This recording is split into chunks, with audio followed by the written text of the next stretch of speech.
Estamos aquí desde la cadena nacional con un entrevistado estelar, el doctor Carlos Estarellas. Doctor, ¿cómo está? ¿Cómo está? Muchas gracias, Ricardo, por la entrevista. Doctor, primero que nada, lo más importante, no tuvimos tiempo para decir las noticias, pero en un ámbito general, la sentencia del señor Rafael Correa y sus compañeros, por así decirlo de alguna manera, ¿qué le pareció en un contexto general? ¿Adecuada? ¿Corta? Me parece que es el resultado de una serie de abusos que lamentablemente cometió el señor Correa y su círculo, y que obviamente se les salió de todo lo que debe de hacer un gobernante. En consecuencia, es una sanción por haber actuado como no debía de actuarse y que lleva a la conclusión que la justicia puede tardar, pero que obviamente llega. Carlitos, esto es importante que se resalte, que estamos, o se está tomando un primer paso, pero sé que todavía pueden haber apelaciones y que se entre a otras instancias. ¿Puedes contarnos desde el plano legal cuáles son las apelaciones que se darían y en qué plazos y qué se está logrando de alguna manera con este paso? ¿Cómo estás, Mariela? Carlitos, para mí siempre un gusto escucharte. Gracias, muy gentil. Mira, en esta sentencia, obviamente, las personas que han sido sancionadas pueden apelar. De hecho, ya han indicado no solo el señor Correa, sino las otras personas que también han sido sancionados que van a apelar. Pero lo importante de la sentencia es que deja, o por lo menos marca un hito, que no importa que haya sido presidente o que hayan sido ministros o asesores, pero si violan la ley, tiene que llegar el brazo de la justicia. Entonces, independientemente a que eso es lo importante de la sentencia, obviamente pueden apelar, pero es muy difícil que cuando ya se ha señalado el delito de la manera clara como se lo ha hecho, posteriormente se cambie esa sentencia. Es sabido que va en los próximos 3 días a una nueva sala con unos nuevos jueces. Así es. Por eso es que se da la apelación, y yo estoy seguro, apelar significa que no estoy de acuerdo con una resolución, en este caso con la sentencia que se ha dado, pero es de tal manera, tan claro lo que ha sucedido, los abusos que se han hecho, que yo creo que simple y llanamente es ganar tiempo por parte de las personas sancionadas. ¿Y se gana tiempo para algo productivo para ellos o no? No, simple y llanamente, Mariela, es tiempo para poder, digamos, especular, decir que son perseguidos. Todo el mundo puede apelar, pero lo importante aquí es que está tan claro lo que la Fiscalía General del Estado y la Procuraduría General del Estado ha presentado, que esa apelación solo va a ser cuestión de tiempo. Ok, muchísimas gracias, Carlitos. Le doy el paso a Ricardo Mórtola, que ya me está pidiendo la palabra para que ya deje hablar y que lo deje preguntar a él. Es bastante difícil quitarle la palabra, ¿no? Doctores, aparte de los 8 años de prisión que le condenaron, también la confiscación de todos sus bienes y 25 años sin derechos políticos. Si es que usted haría un análisis, ¿qué querría recuperar Correa? ¿Querría quitar años de su sentencia en la cárcel? ¿Quería recuperar bienes? ¿O le daría más importancia a recuperar sus derechos políticos? ¿En quién cree que se enfocaría en apelar y en recuperar de todo lo que ha perdido? Ricardo, lo que Correa quiere recuperar, lo ha tratado de hacer de todas las formas, es la credibilidad, su credibilidad ante el pueblo ecuatoriano. esta sentencia le quita su credibilidad, y no solo en el Ecuador, sino a nivel internacional. Es un expresidente sentenciado, entonces él va a tratar de todas las formas, de todas las maneras de evitar esto. Va a apelar, era lo que conversábamos con Mariela, incluso yo me imagino posteriormente iniciará un proceso en la Corte Interamericana de Derechos Humanos, es decir, va a tratar de todas las formas de que no pierda esa credibilidad, porque una vez sancionado de la manera como ha sido, no tiene ningún tipo de credibilidad, y el movimiento político o las personas que lo siguen se basan justamente en esa credibilidad de Correa frente al pueblo ecuatoriano. También tres cosas importantes que recalca aquí el diario El Universo, aparte de muchas más que tienen que cumplir Correa y sus compañeros, como le dije previamente, tienen que hacer tres cosas: la colocación de una placa que diga una frase en quichua: los recursos públicos siempre se deberán administrar honradamente, con sujetación a la ética o como principio rector. Tienen que dar disculpas públicas en la Plaza de la Independencia y asistir y acreditar el cumplimiento de capacitación por 300 horas sobre un curso de ética live. En su opinión, a mí me impresionaría ver al señor Correa pidiendo disculpas en la Plaza de Independencia. Ni en mis sueños más profundos creería que eso pueda pasar. ¿Estas normas son ya obligatorias e inapelables o podrían ser, por algún dicho, retraídas? Yo creo que esa apelación va a dar como consecuencia que se ratifiquen en la sentencia. Ahora, yo pienso, igual que usted, que el señor Correa no va a cumplir ninguna de esas tres cosas, porque hay un hecho mayor todavía. El señor Correa no está en el país y obviamente no va a regresar al Ecuador. La única manera de hacerlo regresar es a base de una institución del derecho internacional que se llama la extradición, que es cuando una persona comete delitos comunes y se va al exterior, el Estado ecuatoriano puede solicitar la extradición para traer al señor Correa. En este caso sí podría darse, porque hay un tratado de extradición vigente con Bélgica. Entonces, digamos, de ratificarse la nueva sala en la sentencia del señor Correa, habría que pedir la extradición. Y la extradición se basaría, o sea, ¿tendría simplemente que pedirle Ecuador para que se haga o habría que tener algún acuerdo posterior con Bélgica? La extradición se basa en tratados internacionales o acuerdos internacionales. Hay uno vigente con Bélgica, muy antiguo, pero que está vigente. Pero si no existiera ese tratado, la extradición también se basa en la solidaridad internacional.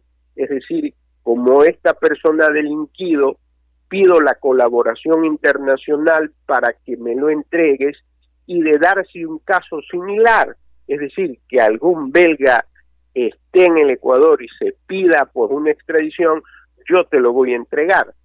Pero lo bueno de esto es que hay un tratado y tendría que ser, digamos, los jueces de la Corte quien soliciten al Ministerio de Relaciones Exteriores para que inicien el proceso de extradición. Después de todas las apelaciones venidas y por venir, ¿cuándo se estimaría que se podría dar, en un supuesto, la extradición de Correa al país? ¿Cuál sería el proceso que cumpliría acá en el Ecuador? ¿Tendría otra posibilidad de apelación o tener que encarar otra corte aquí en el país? ¿O se cumplirían las leyes ya supuestas por las leyes internacionales?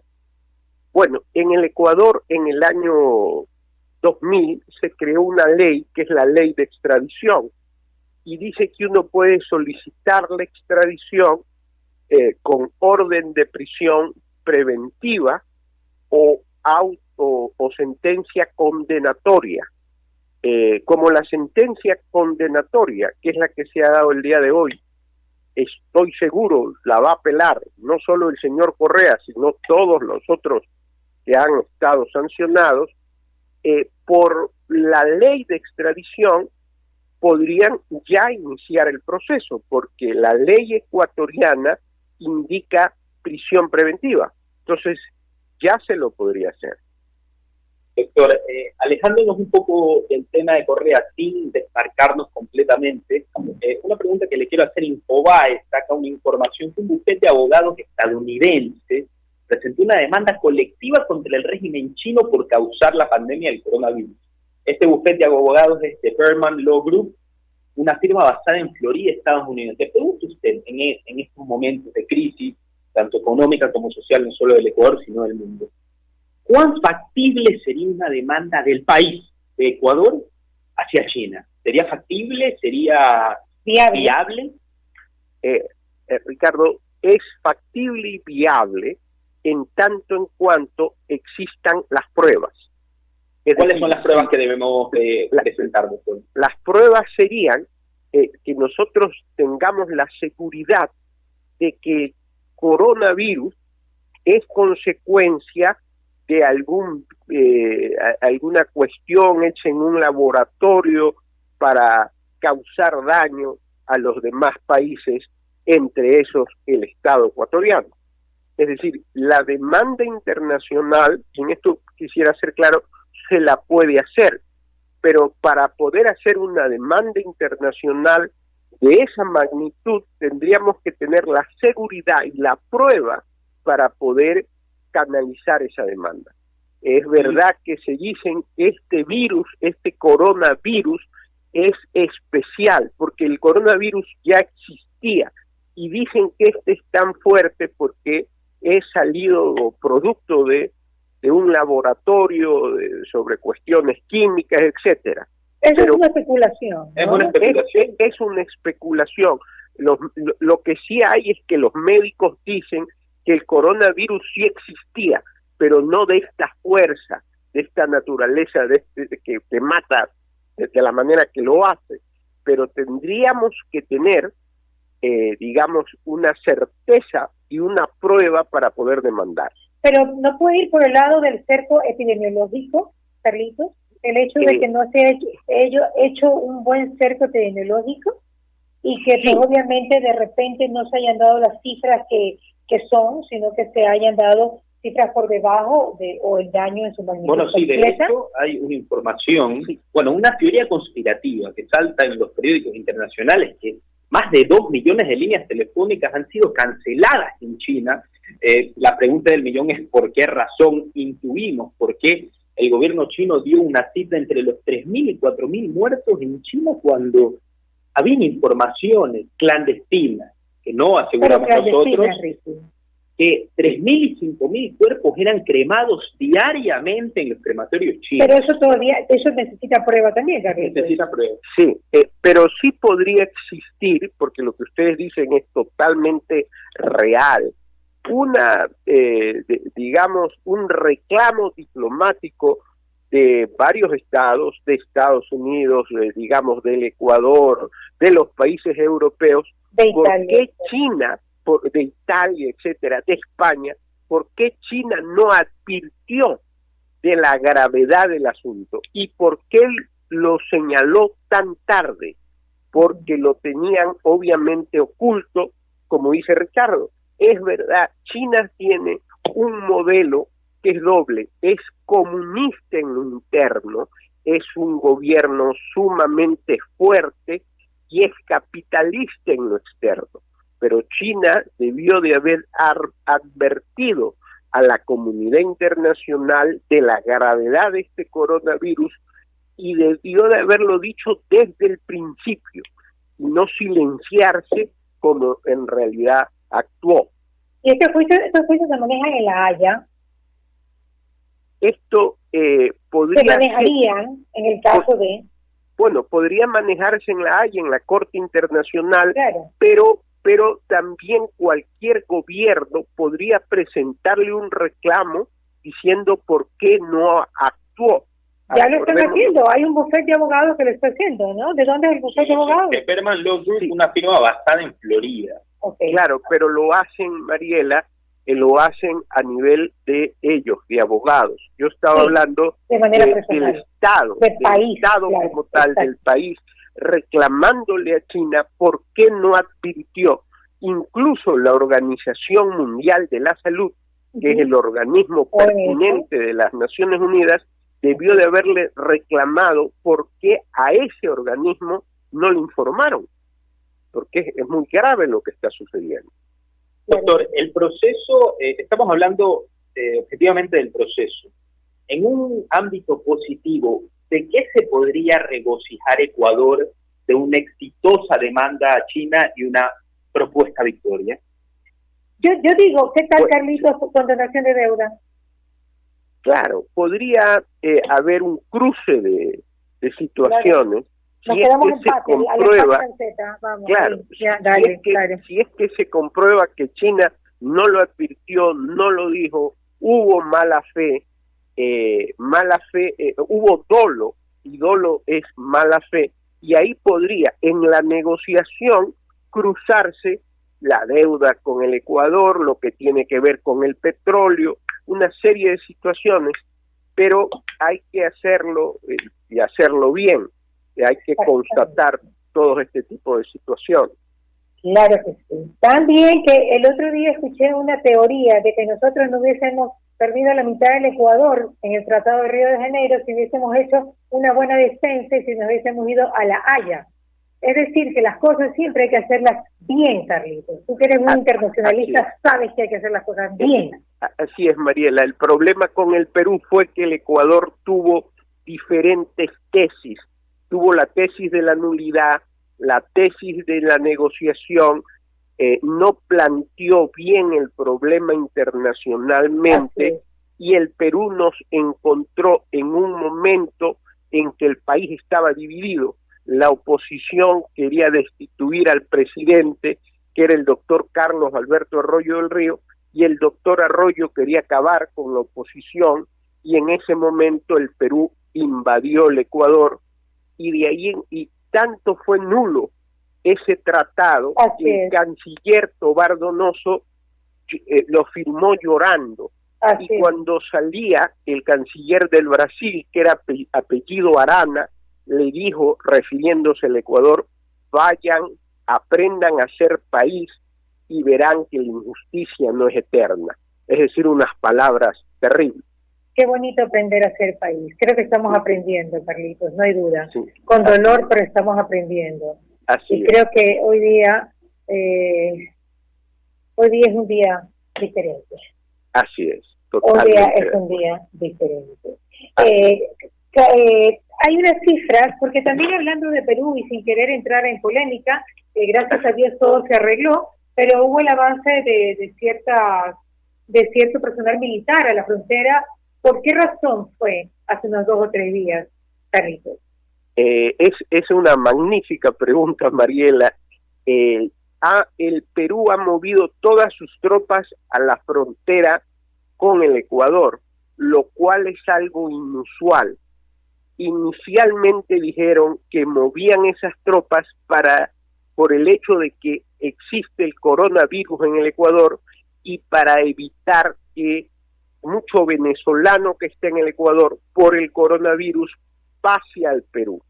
Yo lo entiendo así, pero ha sido tan exagerado cómo han movido tanques y el número de personal del Perú que esté en la frontera que ha llamado la atención. Por otro lado, indican que quizás también es una movida militar porque el señor Trump está enviando pues tropas muy cerca de Venezuela y que eso podría generar algún tipo de movimiento.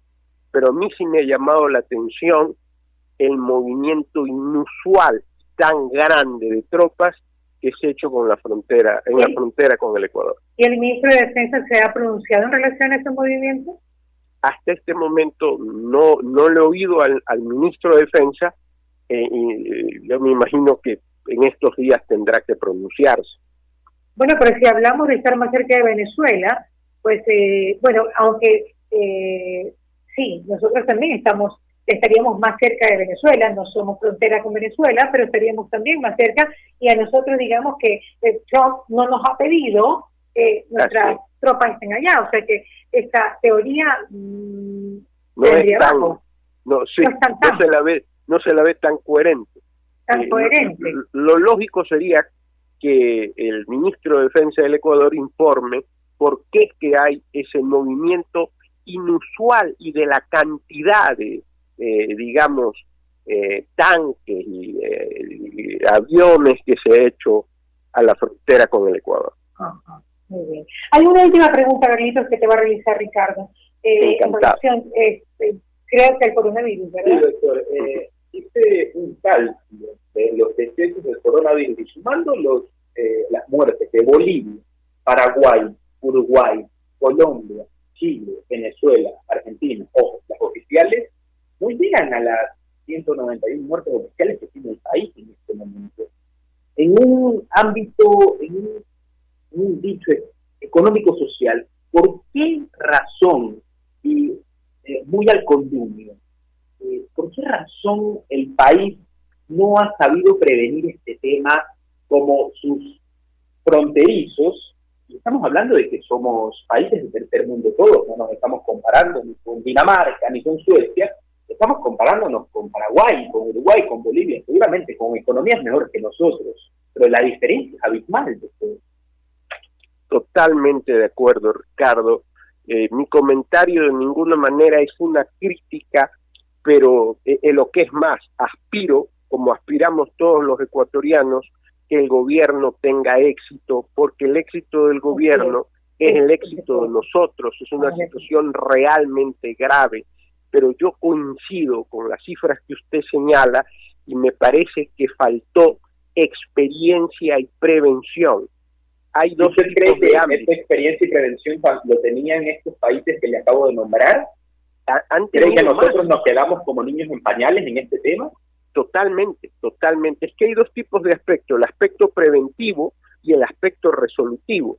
Y se debió prever ante lo que sucedía que podría ocurrir esto en el Ecuador, lo cual es terrible. Esto solo se lo puede comparar con la fiebre amarilla cuando llegó a Guayaquil y Vicente Rocafuerte tuvo que salir a defender a la ciudad.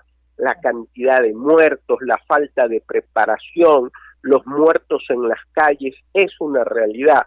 Entonces yo creo que ha sido inexperiencia del gobierno, pero aspiro a su vez a que el gobierno salga adelante porque es el beneficio de todos los ecuatorianos. Todos le deseamos lo mejor al ecuatoriano, que sabemos que tiene la mejor de las intenciones y vemos cómo estamos trabajando para ello. Pues tal vez llegamos un poco tarde a las prevenciones, que es como lo veo, tal vez 2 semanas tarde. Así es. Así lo veo yo, y estamos sufriendo las consecuencias tal vez de una falta de sagacidad temprana, ¿no? Claro, y Mariela, aquí hay otra situación, salir de esto, que es lo importante, y ver la parte económica de un país donde la mayoría de los profesionales o de las personas están en las casas, y obviamente la situación económica se va a venir muy dura. El gobierno debe de prever esta situación. Muy dura, definitivamente. Acabamos de tener una entrevista con Alberto Acosta Borneo, que estaba hablando de cómo todas las empresas tienen que modificarse, hacer teletrabajo, porque para él esto va a durar 18 meses y va a ser como una carretera con baches. Que cuando la carretera está buena, uno va suave. Y cuando la carretera tiene baches, uno va despacio. Entonces, él estaba proponiendo, y es importante, una reforma laboral, una reforma financiera, una reforma arancelaria, tributaria, una cantidad de reformas que tienen que empezar a ponerse en el tapete, Carlos, que realmente es importante que lo sepamos hacer de una manera ordenada y adecuada para tener un país realmente productivo, no un país donde pues se abusa muchas veces de ciertos sectores que fueron tan vilipendiados en dicha época. totalmente de acuerdo, Mariela, y si llegamos tarde al problema del coronavirus, que no lleguemos tarde a este grave problema de la economía, que es el que viene posterior. ¿Tú ves cabezas en reactivar y en poner forma a esto, reforma tributaria, reforma arancelaria, reforma laboral? ¿A quién? ¿A qué persona, a qué personaje, a qué administrador pusieras al frente, Carlitos?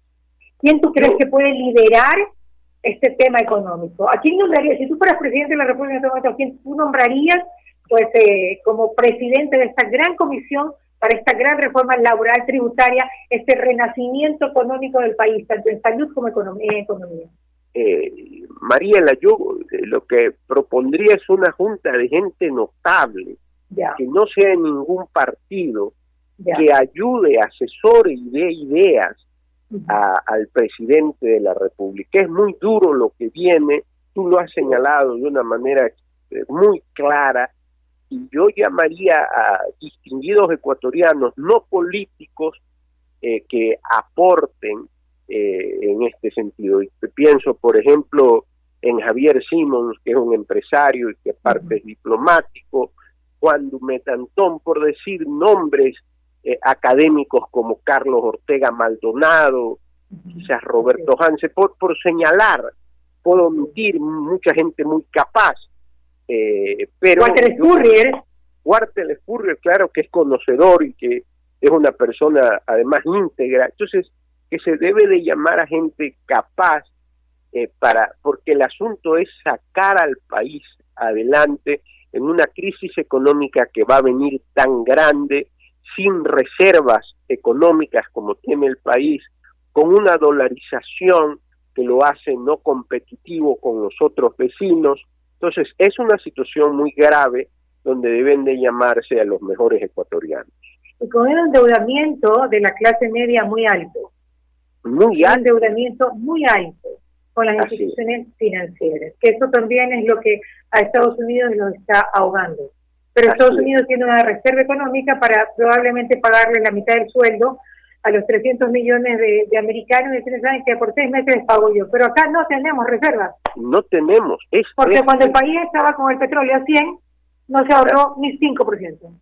Así es, totalmente. Ayer Giselle Márquez me decía, pero no hay que llorar sobre la leche derramada. Entiendo, pero ¿se derramó la leche?